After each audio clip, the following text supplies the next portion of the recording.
Welcome, everyone, to the Monica Brant Show. I'm your host, Monica, and I am here joined with co-hosting Dylan Gemelli. What's up, Dylan? What's up, Monica? Great to be here, and I cannot wait for this interview. I've been looking forward to it all week. I know, right? Okay, we are at day one of Mr. Olympia here in Las Vegas, 60th anniversary. That means 60 years of Mr. Olympia, and we are here with one of the legendary athletes of this industry, crowd favorite, fan favorite, all-around great guy, especially because he's in Texas.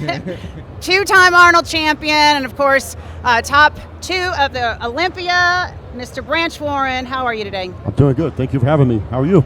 I am fabulous. Thanks, Brant. So can you believe it's been 60 years of this? 60 years of the Olympia. I know I can't because I'm 53, so I'm thinking, you're right behind me? I turned 50 in a couple months, and I came my first Olympia in 99. 99? And I think I've been to every one since, so it goes fast. Yeah, so let's see, 99, how many is that, Dylan? 99, that's 25 years. 25 years, Jeez. Brant Warren in the house. I think because my first Olympia was in 1995, and then I competed, 10 out of fitness and figure, but this is my 23rd or 24th, I can't remember right now, but yeah, it's fun. A lot. So, do you miss it? I don't. Competing? I don't miss competing. I don't either. No, you're not either. I had a blast, though. Do you guys like it more being in this part of it as opposed to the competition, getting to walk around and interact and everything, or what do you find more gratifying? Go for it, Brant. You know, I don't miss competing. I do miss being the focus and being dialed in. You got a mission to accomplish, and it was on you to make it happen or not make it happen. Once I walked away from it, you look back and you say, what could I have done different? Right. And I don't think I could have done anything different, right? So I had a great career. I did it for 15 years, got to see the world, and basically live my dream. So when I walked away with it, it was on my terms, and I never looked back. So what humbles me is like coming to the expo, like when I was just walking in here, and it took me a lot longer to get down here than I thought because everybody's stopping me to ask for a picture, an autograph, and this and that, and that humbles you because being retired for 8 years, and still being relevant, and still these young guys come up to you, man, you motivate me so much. I watch your videos, that humbles me. So that that's makes fan favorite still, that makes it right? cool. After all these years. Absolutely. Brant, let's talk about your show. How many years have you had your show, and is it still in Houston? I've got the Brant Warren Classic in Houston. It'll be 17 years. 17. Yeah, so I've got that one. I've got the Brant Warren Classic in Denver. It'll be my 4th year. And then we just launched the Better Bodies Classic in Dallas. It'll be the 3rd year for that. Awesome. That's great. So you've probably got a lot of fans that come to your show and see that. What do you find is the most fulfilling out of whether it's getting the shows together, promoting the shows, or having been the athlete on stage? And I know you've got your hand in something else now too that I can't wait to ask you about. So that's a tough question. I think the most fulfilling probably, when I started my show, I was still competing. I was still at the height of my career, and I did it to give back because, I said it before, everything I have in my life I would have bodybuilding, either directly or indirectly. What bodybuilding, the hard work, the discipline, the work ethic that bodybuilding taught me, I was able to transfer that over into business and be successful in business. And I wanted to give back to the sport that has given me so much. So I started the Brant Warren Classic 17 years ago in Houston. Small show, we had like 79 competitors and like 29 people in the powerlifting meet. And then we added more shows, more events, and grew it. And I realized too that not everybody wants to be a bodybuilder. Not everybody wants to be a fitness competitor. But maybe you want to be a powerlifter, maybe you want to do CrossFit, maybe you want to do jiu-jitsu. So I just made it into a fitness expo where people could come. It's a family day. They could compete in their chosen sport and have fun. I like it. It's amazing. I've got a question for you. A lot of bodybuilders, once they get out of this, it seems like they want that rest or that break, or they're not into it as much as they were, but you have stayed in phenomenal condition and shape. I mean, just looking at you haven't lost a step. What inspires you to keep that lifestyle and to keep going? Because I know it's a grind, and I know it's difficult mentally and physically as you get older. So what's kept you going? Man, I love this shit.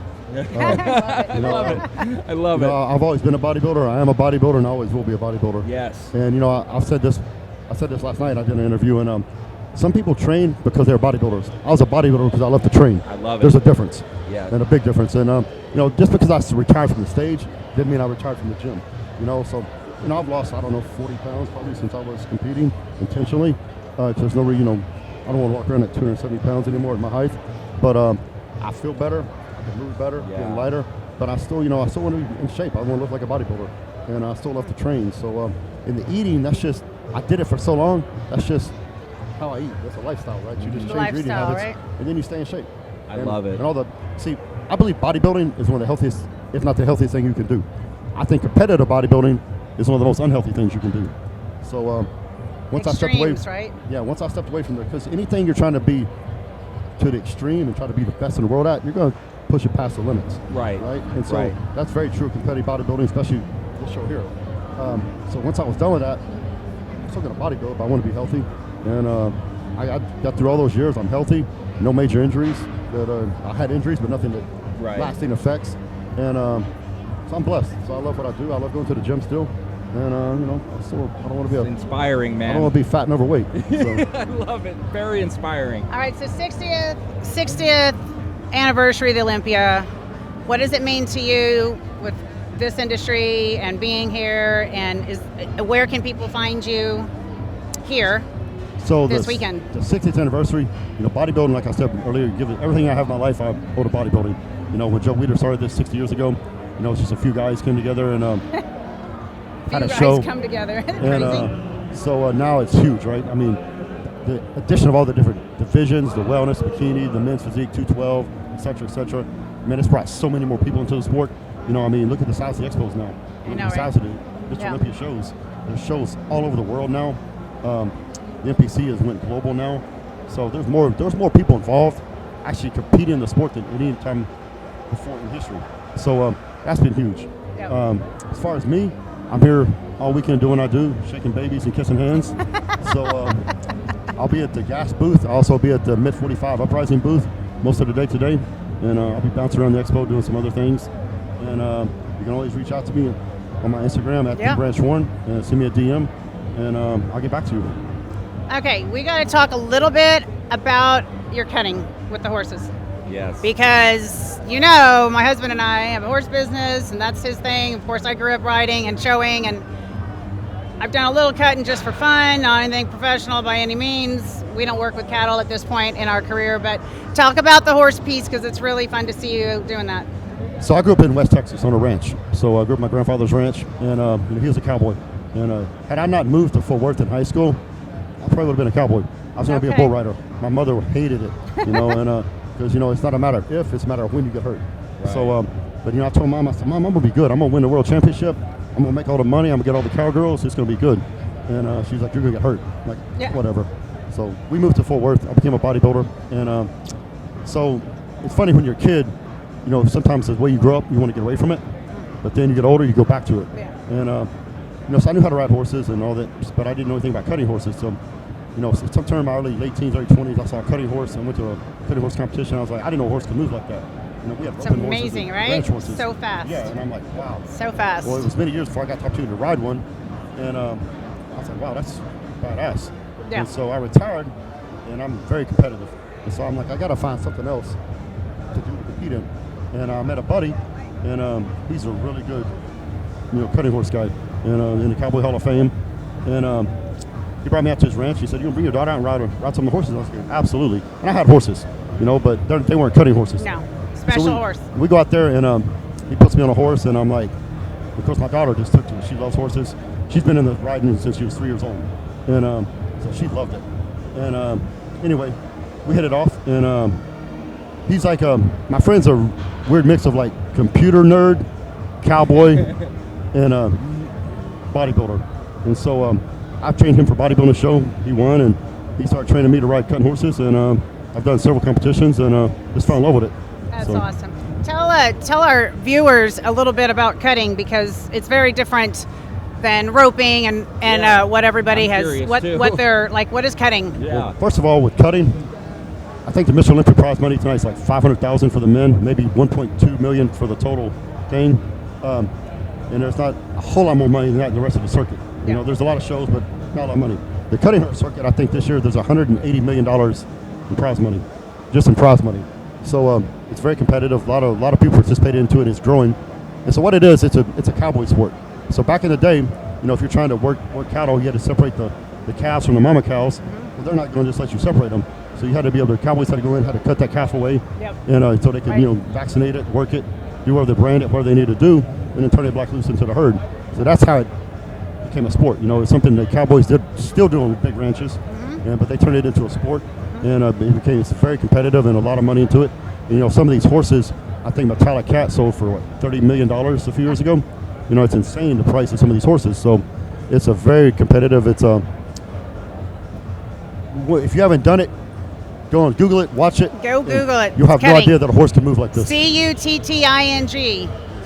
Yeah. Dylan, have you ever seen cutting horses? I've never even heard of it. So I was really so you picture this, you've got a herd of cattle over here, and you need to get one out of this herd. And you know how cows don't like to separate. No. So between the rider and the horse is taught, and you could probably speak on this better, but between the rider and the horse, there was one calf that is pinned, like that's the one we're going to go for, and that horse is trained to get in there, separate that calf, and keep it separated. And these horses move you have to sit your butt down and hang on, and I'm sure Brant can tell a little more about it, but it's thrilling because that horse learned, and you have to sit and hold on with that horse is milliseconds, moving at top speed at a standstill. It's like this because that calf wants to get around back to the herd, right? And you're judged on the time and the skill and how the horse